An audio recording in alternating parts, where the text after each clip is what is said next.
Hey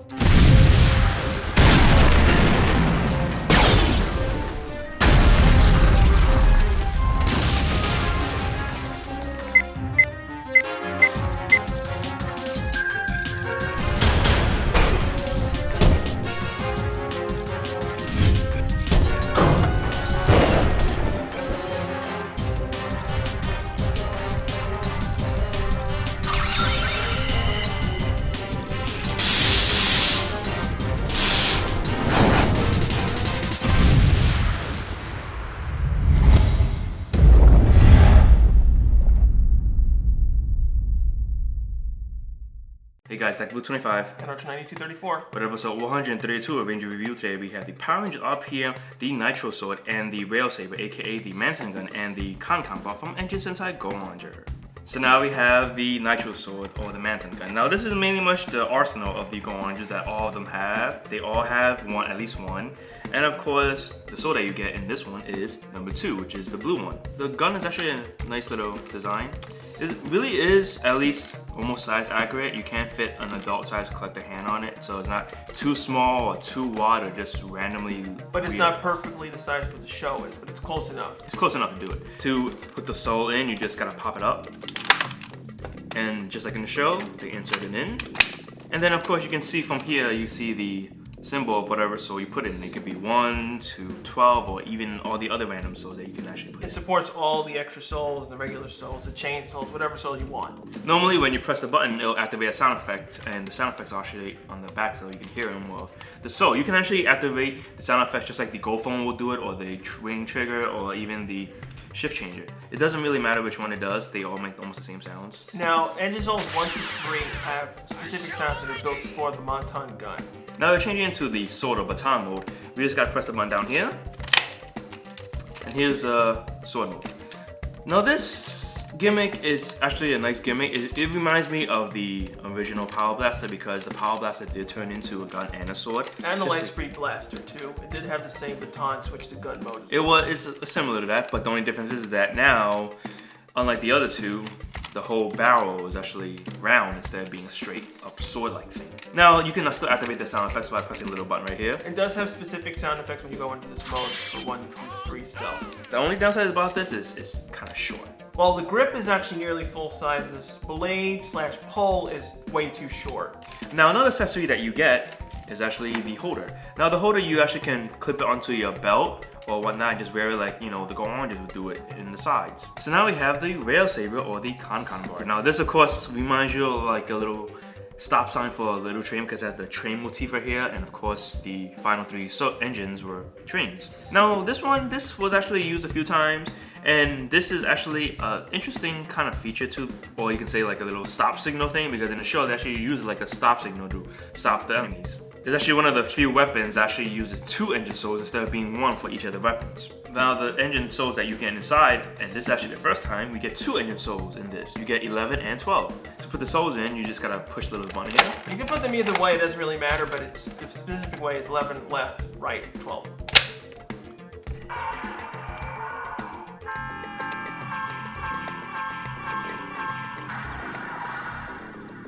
Now the switch here, when you put it in the middle, it'll activate no sounds. But when you put it on the left, it'll activate the left soul sound. When you put it on the right, it'll activate the right soul sound. Each engine soul does specific things, like when you put it in the engine souls, you'll hear different things.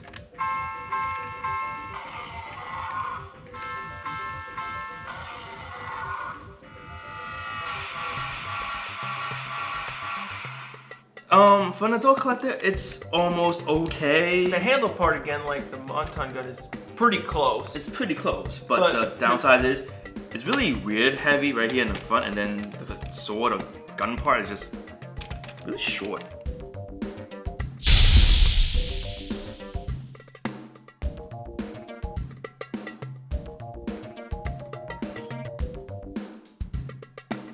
Alright, so now we have the Kankan Mantan Gun or the Rail Blaster. Now in this mode, they combine both weapons to one. Now when they do it in the show, it's more like they just use whatever sword you put inside, You can use, the primary use of it is soles 10 through 12, so you can have like a 3-way attack. Now in this mode, they only used it a few times. It was a train, it was 1 to 3, you know, bus on, speedo, and barrel V. You would simply set it to any position here, and then you would have sole number 10 inside the Mantan Gun, and you would just simply trigger all of them at the same time.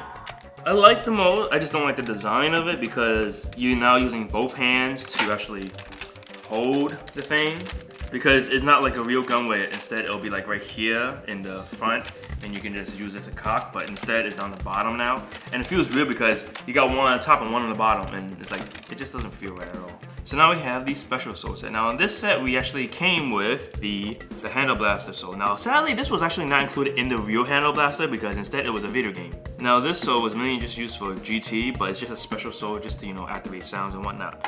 Which is odd, the fact that this one was supposed to be for a handle blaster because this is the one that they used in the show to, you know, use the target locked and fire.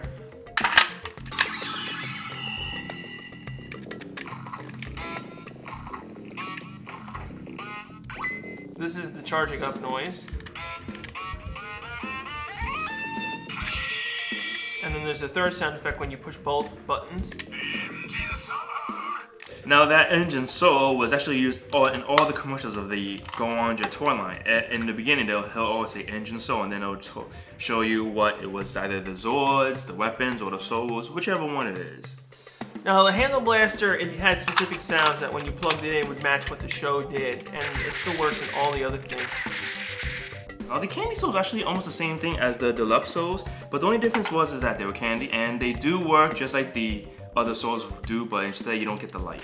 It did have one button on the bottom. They're pretty much virtually identical. They're just slightly different design of the sticker. And then you can reuse the candy compartment many times you want. You just take this out and refill it if you choose to, and then just simply put it back in. Unfortunately, this one you can't remove the batteries like the other one, and you'll just, once it dies, it dies. Now the funny thing is that all 12 souls were actually released in candy version, so you really didn't need to buy the Mantan Gun, the Kankanbar, or whatever. Just get it from 1 through 12. You can just buy them separately.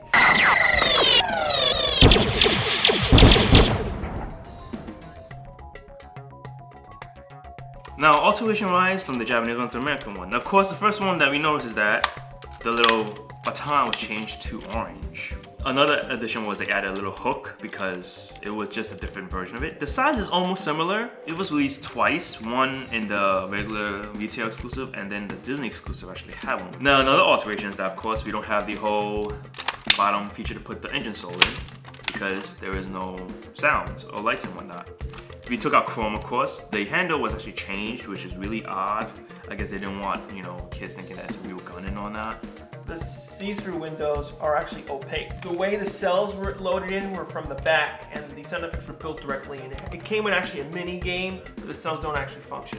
Also, in the Japanese one, it came with engine soul number 2, and the American one, we actually put number 5 in because 4 was in the changer, 2 and 3 were, of course, in the Go phone, and of course, 1 was in the High Octane Megazord. The gun base was painted red, the switch changed to black, and all the gray paint was removed. The gun clip was flipped to the other direction to match the show. The only part that was unchanged was the belt clip. Now the difference between the American to the Japanese version to the Kankanbar is, of course, the first thing is we did release it, but it was very, very rarely. There was a small version of it, and that was more common in America. Foreign countries and very select areas of the Disney store ever got a full-size version. The railgun barrel was painted safety orange. The scale of it was still reduced. Now the stickers were also, the red outlining on all the stickers were removed basically. The pipes on the side lost their gray paint. The handle switching for the soles has been removed as well. The chrome on it was removed also, and since we didn't have any electronics, the see-through windows for the lights aren't see-through anymore.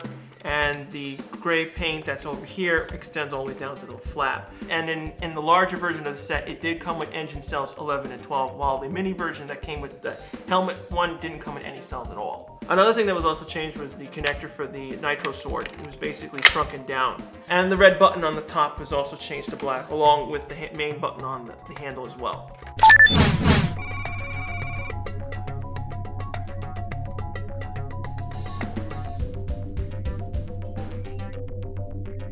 Overall, the gun is not that bad.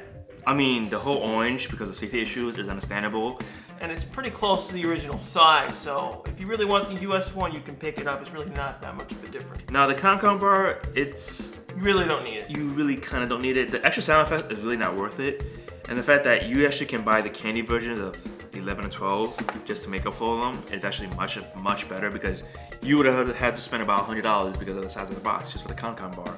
And since the US never really got the set, you might as well skip it altogether. The only reason I get it is just for display. Other than that, it's not really worth getting it just for two to three souls if you really want the soul just to complete them. Now for the extra souls, I kind of found it, I guess it's a decent resize for, you know, releasing 2 different souls.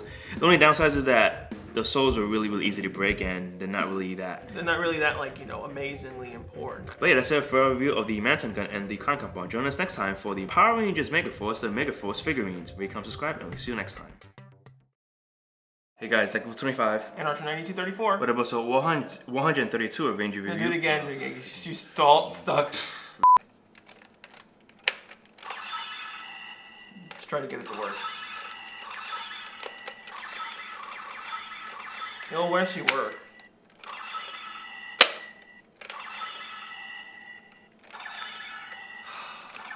Souls don't. There. Now the whole switch right here is because when you put it in the middle, it'll do generic noises. When you put it into the left side, it'll activate the one on the left side. I really wish you wouldn't do that. I'm gonna take it out. Screw it, I'm just gonna take them out. Now these are really hard to find out because of course people didn't want certain toys or the weapons, so they would get this. This is actually a nice alternative to get, because if you didn't want to spend like $50-$60 on either the Mantan Gun or like $100 on the Kankanbar just for like 3 souls, then this was a good alternate. Other than that, those are the only 2 ways to get the souls.